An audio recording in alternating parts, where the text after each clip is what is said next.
बिस्मिल्लाहिर्रहमानिर्रहीम। अस्सलाम वालेकुम व्यूअर्स, आप देख रहे हैं ज़हरा अहमद किचन सीक्रेट्स। अल्लाह ताला आप सब पर अपनी खास रहमतें और बरकतें नाज़िल फरमाए और फरवानी अता फरमाए आपके रिस्क में, आपके खानों में।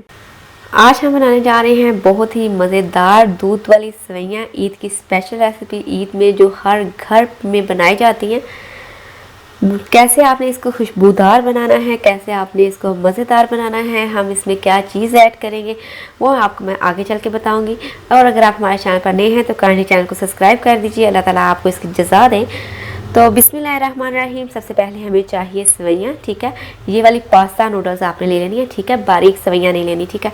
पास्ता नूडल्स ले लेनी है। पानी उबालने के बाद आपने वो इसमें ऐड कर देनी है और उनको 15 से 20 मिनट तक पकाना है और चेक करते रहना है कि आपकी जो रिक्वायर्ड चाहिए यानी कितनी आपने इसको गलानी है उतनी आपने गला लेनी है और साथ साथ चम्मच हिलाते जाना ताकि ये नीचे ना चिपक जाए, ठीक है।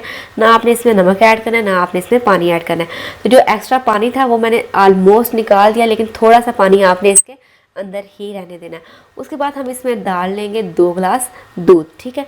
दूध डालने के बाद हमने इसमें ऐड कर दी है 3 से 4 हरी इलायची, जो कि खुशबुओं का काम करेंगी और आपकी नूडल्स को, आपकी सेवइयों को बहुत जायकेदार और खुशबूदार बना देंगी। एक प्रोफेशनल बाज़ारी खुशबू और टेस्ट आएगा।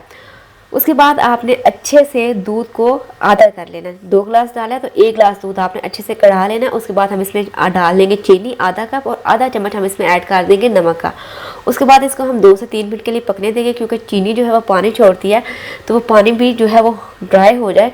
आप देख सकते हैं कि कितनी गाढ़ी सेवइयाँ बनी है। जब ये गाढ़ा दूध होने के बाद उसमें दूध में पक के पकेंगी ना हल्की आंच पे, तो आप यकीन माने इसका जो टेस्ट आएगा ना, आपको ईद पे इसकी जो ईदी है वो डबल मिलेगी अपने अब्बू से, ठीक है जी। तो ये हमारी बहुत मज़ेदार सिंपल सी झटपट सी सेवइयाँ रेडी है। जैसे ही ये ठंडी हो जाए दोबारा इसमें थोड़ा सा दूध ऐड करें और इनको गर्म करिए। बिल्कुल ऐसे ही होंगी जैसे आपने इसको फ्रेश बनाया। उसके बाद आप इसमें ड्राई फ्रूट्स ऐड कर लें, किशमिश ऐड कर लें, आप इसमें खजूर ऐड कर लें, छुआरे ऐड कर लें, ठीक है। जो आपकी मर्ज़ी है वो आप इसमें ऐड कर लें। तो इस रेसिपी को आप इस ईद में मस्ट ट्राई कीजिएगा और अपने फीडबैक से लाजमी आगाह कीजिएगा। इंशाल्लाह नेक्स्ट वीडियो में हाजिर होंगे एक नई रेसिपी के साथ। तब तक रखिएगा अपना ढेर सारा ख्याल और मुझे रखिएगा दुआ में याद। अल्लाह हाफिज़।